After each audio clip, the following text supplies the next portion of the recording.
belangrijkste nieuws uit Curaçao in het Nederland. Extra Journaal, vers van de pers.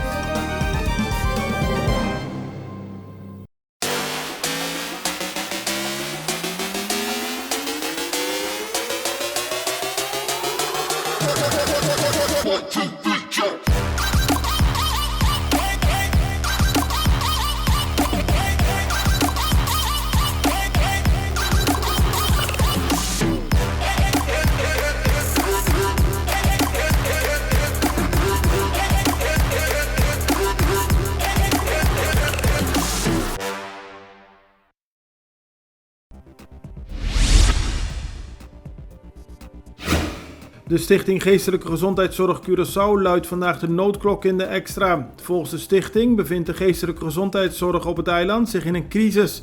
Er is te weinig zorg voor mensen met mentale problemen. Daarbij gaat het vooral om psychiatrische patiënten en verslaafden. Volgens de stichting moet er meer worden geïnvesteerd om te zorgen dat de mensen de hulp krijgen die ze nodig hebben. Zeker nu als gevolg van de coronapandemie de hulpvraag alleen maar is toegenomen, aldus de stichting.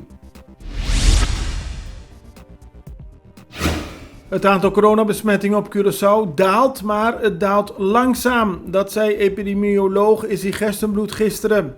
Het aantal coronabesmettingen is gisteren voor het eerst sinds lange tijd onder de 300 gedaald. Er liggen nog 24 mensen die zijn besmet met het coronavirus in het ziekenhuis, waarvan 8 op de intensive care. Het aantal sterfgevallen dat Curaçao kent sinds het begin van de crisis is 169. Na Colectra, nós toma tempo para servir ora com mais de comunibo. Llama no centro de cliente na telefone 0800-035 de jaluna para jabierne voor die setor de mente te ku setor de noche para turno serviço nang of patrãozita. Se você tracita para já sabra, também por hora. Por escolher para trabalhar, riba aqualectra.com e aproveitar a mesura, põe o documento na cerca para visita cerca nós, vai mais fácil. Sim, a Colectra su centro de cliente wordt klaar para servir na momento que você comini abo.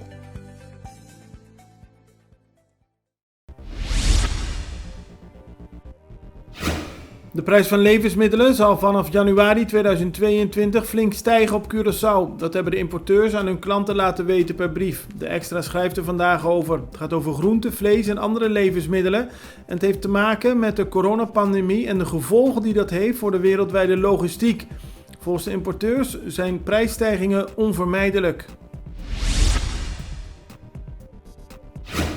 Alleen mensen die kunnen aantonen dat ze 2 vaccinaties hebben gehad, kunnen vanaf aanstaande dinsdag nog naar grote sportevenementen en feesten. Dat heeft minister-president Gilmar Pik-Pisas gisteren bekendgemaakt. Een entreebewijs, een zogenaamde QR-code, kan worden aangevraagd via www.curaçaohealthapp.com.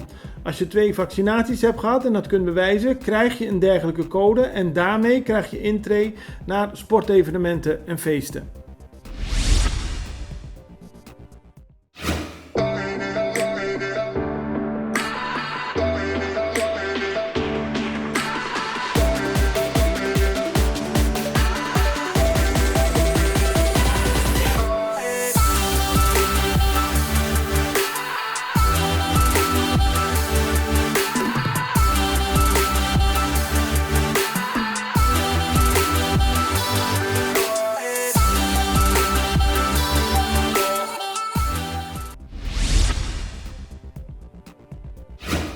De avondklok op Curaçao wordt verder ingekort. Vanaf aanstaande dinsdag geldt die vanaf 1 uur 's nachts in plaats van middernacht.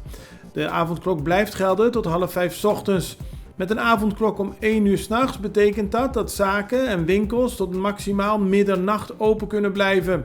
In de komende periode wordt gekeken of de avondklok verder kan worden ingekort, aldus minister-president Gilmar Pik-Pisas. De schade die Hunsang Ansari heeft aangericht aan Enya is enorm. Dat werd gisteren gesteld tijdens de behandeling van de zaak tegen Ansari. Hij zou 700 miljoen terug moeten betalen. Het wegtrekken van het geld heeft tot grote nadelige gevolgen geleid, zo werd gisteren gesteld. Hunsang Ansari weigert het geld terug te geven. De zaak is gisteren begonnen, maar zal voorlopig nog even doorgaan.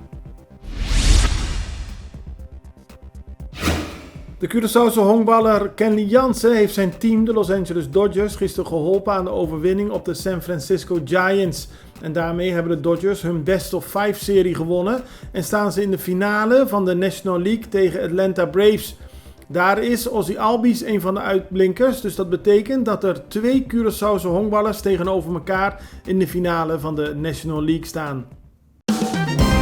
Het belangrijkste nieuws uit Curaçao in het Nederland. Access Journaal, vers van de pers.